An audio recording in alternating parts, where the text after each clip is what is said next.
Bonjour à toutes et à tous, bienvenue sur Ciné Série Galaxy. Aujourd'hui, on va parler d'un film français, Les Misérables de Lajli, sur la vie dans les cités en France en 2019. Je vous dis tout juste après le générique. Vous n'éviterez pas la colère et les cris. Putain! La galère, c'est qu'il y a un drone qui nous a filmés. Qu'est-ce que tu me parles de gérer un drone là? Il y a un gamin inconscient là! C'est qu'on peut faire tomber la BAC avec cette vidéo si on veut. Alors, la vie dans les cités en France en 2019, dans les cités, on va dire, de la banlieue parisienne.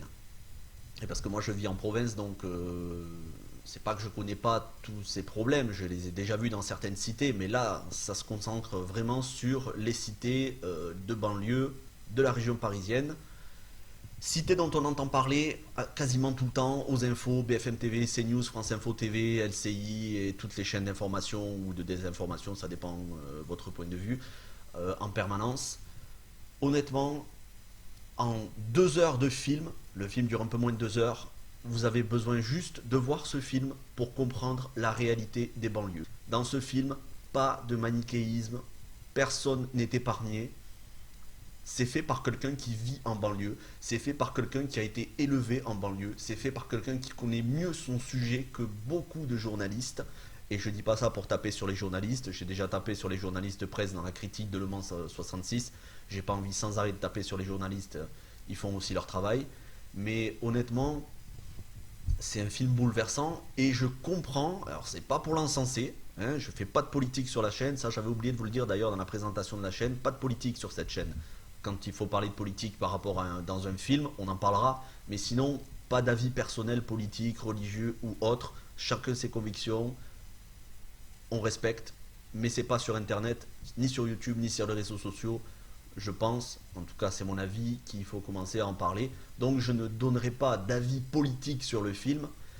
Je dois juste dire que quand Emmanuel Macron, président de la République, dit qu'il a été bouleversé par le film et qu'il a demandé à son gouvernement, à ses ministres, d'essayer de trouver des solutions pour les quartiers de ce genre, parce que le film a été projeté à l'Elysée, en tout cas Macron l'a vu, je dois dire qu'il a raison, c'est bien, il a ouvert les yeux. Peut-être les avait-il déjà ouverts, peut-être pas. Mais en tout cas, Lajli a fait son travail. À sa hauteur de cinéaste, il a dénoncé, il a montré la réalité des choses, sans manichéisme, genre tout le monde est gentil, tout le monde est méchant. Non, il a montré les choses d'une justesse absolue. Écoutez, je ne vais pas faire de spoiler dans cette vidéo, je vais vous dire le début du film, et à quel point ça part en sucette, à quel point ça explose. Je vous laisse découvrir la fin du film par vous-même. Sachez que tout ce qu'il y a dans le film, Lajli, le réalisateur, l'a vécu. Si vous allez sur Allociné, vous regardez les secrets de tournage du film, vous verrez, il y a pas mal de citations, de déclarations du réalisateur. Quasiment tout ce qu'il a vécu dans le film, tout ce que les personnages vivent, lui l'a vécu en vrai. Alors, comment commence le film? Eh bien, un nouveau flic vient d'être affecté à la BAC, Brigade Anticriminelle.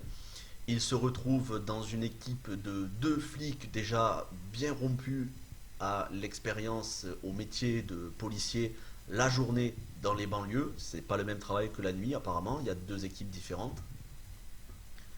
Ce policier, c'est quelqu'un qui vient, on va dire, je sais pas exactement, je me souviens plus d'où il vient, mais il a jamais vécu ce que vivent les policiers en banlieue.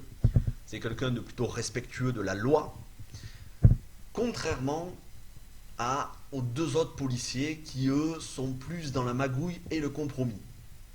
Après, on va voir que ils n'ont pas totalement tort, ils n'ont pas totalement raison non plus, mais ils font ce qu'ils peuvent pour essayer de s'accommoder de tout le monde dans les banlieues, sachant que tout le monde a ses exigences, tout le monde pose ses ultimatums, ils doivent être bien avec tout le monde et en même temps ils doivent faire respecter la loi. C'est pas facile.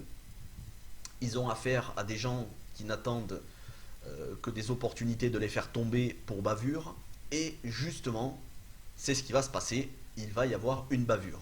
Pourquoi? Je vous raconte juste le début du film. Et après, plus de spoiler, mais c'est pas vraiment un spoiler. Un jeune homme, un jeune adolescent de 12, 13, 14 ans grand maxi, qui fait que des bêtises sans arrêt, son père n'en peut plus, on le voit au tout début du film, il est au commissariat, son père lui donne des coups de savate, en tout cas si je m'en souviens bien c'est des coups de savate, ou des coups de. Ou des gifles, je sais plus. Un gamin insupportable, mais dont en le voyant agir, on comprend que c'est plus un jeune qui est malheureux qu'autre chose, c'est pas quelqu'un de profondément mauvais cet enfant. Et cet enfant-là, il va voler un lionceau à la communauté gitane qui tient un cirque dans les environs. Et alors là, ça va être le début d'une espèce d'imbroglio, les gitans qui vont se retourner contre les mecs de la cité qui vont demander aux flics d'intervenir, les flics qui vont intervenir mais qui se font filmer par un drone. Et à un moment donné, les gamins qui les insultent, qui leur jettent des pierres, et une bavure. Le flic sort son flashball, poum, il tire. Un gamin, justement, le gamin dont on voit, qui a volé le lionceau et qu'on voit durant tout le film, le gamin se prend un coup de flashball dans la tête. Il meurt pas, mais il a bien mal. Et là, filmé par un drone, ça va être une course-poursuite façon 24 heures chrono avant que cette vidéo ne se trouve sur le web, parce que sinon c'est la fin de toute l'équipe de la BAC. Je vous dis pas comment ça finit, c'est hallucinant, la fin du film est hallucinante, elle ne donne pas de réponse définitive, elle laisse réfléchir le spectateur. Je comprends encore une fois qu'Emmanuel Macron ait été choqué au sens positif du terme. Moi j'ai été dans une séance où il y avait à la fois des jeunes et des personnes âgées, des parents avec leurs enfants. C'est un film tout public, il n'est pas extrêmement violent, c'est pas un film violent, mais c'est un film psychologiquement choquant. Ça fait penser un petit peu, en mieux, moi perso je le trouve beaucoup mieux, à La haine de Mathieu Kassovitz ou Ma cité va craquer de Jean-François Richer. Il y a le récent Banlieusard de Kerry James, mais alors pour le coup je ne vais pas en parler parce que j'ai pas vu ce dernier film, les deux autres oui. C'est ce qui s'est fait de mieux pour moi ces 20-30 dernières années. En gros, c'est ce qui s'est fait de mieux de tout temps en film sur les banlieues françaises.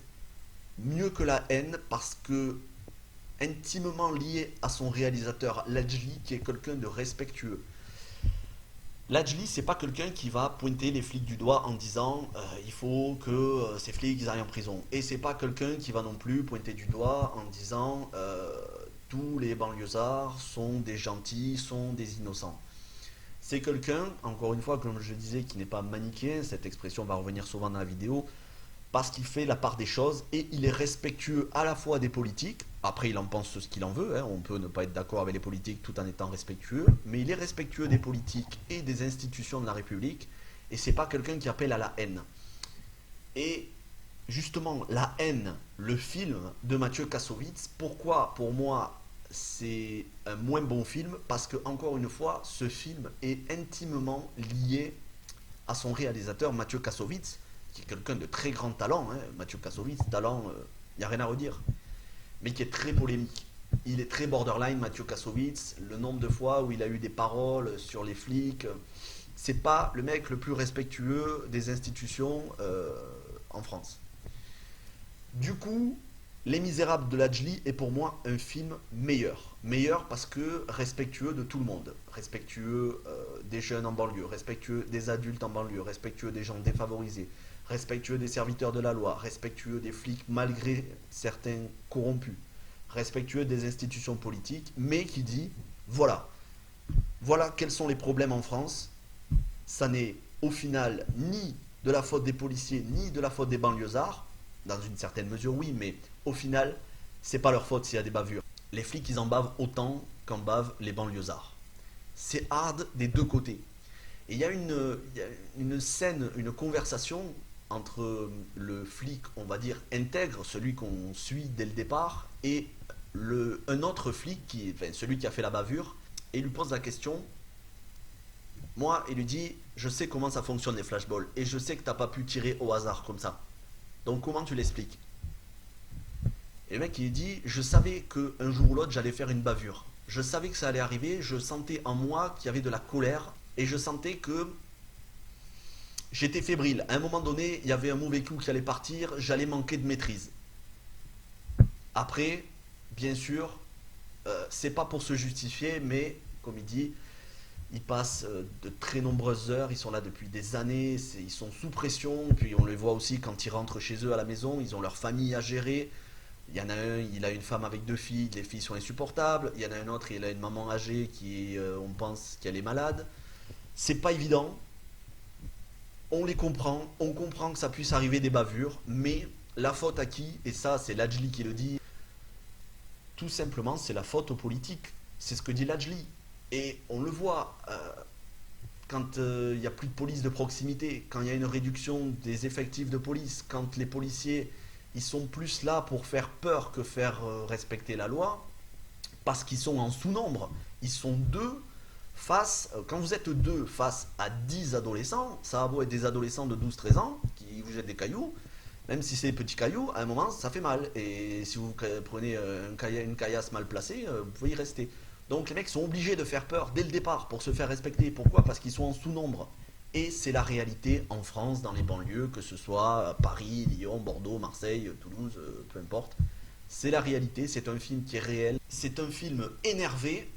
D'ailleurs, moi-même, je ne suis pas énervé. Là, je parle, on dirait que je suis énervé ou que je suis pressé, c'est parce que je suis dans la passion. Et quand je suis passionné, je m'emballe. Mais le film, c'est pareil. C'est pas un film énervé, c'est un film passionnant et passionné.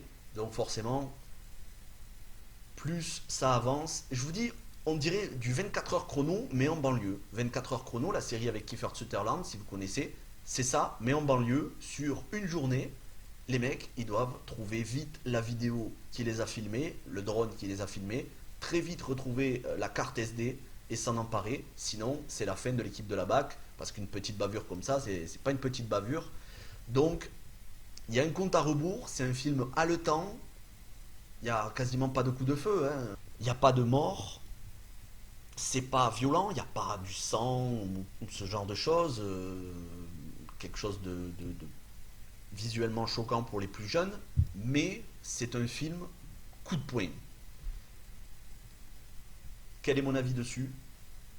J'ai rarement vu des films comme ça, donc je ne peux pas trop comparer avec les autres films. Moi personnellement, c'est probablement le meilleur film français de l'année que j'ai vu. En même temps, les autres films français, c'était des comédies, donc... mais c'est un des meilleurs films français que j'ai vu de ces dernières années. Pour moi, ça mérite 5 étoiles. Oui, j'ai déjà mis 5 étoiles à Le Mans 66.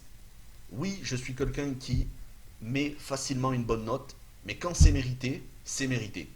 Là, personnellement, je ne vois pas ce que je pourrais reprocher au film.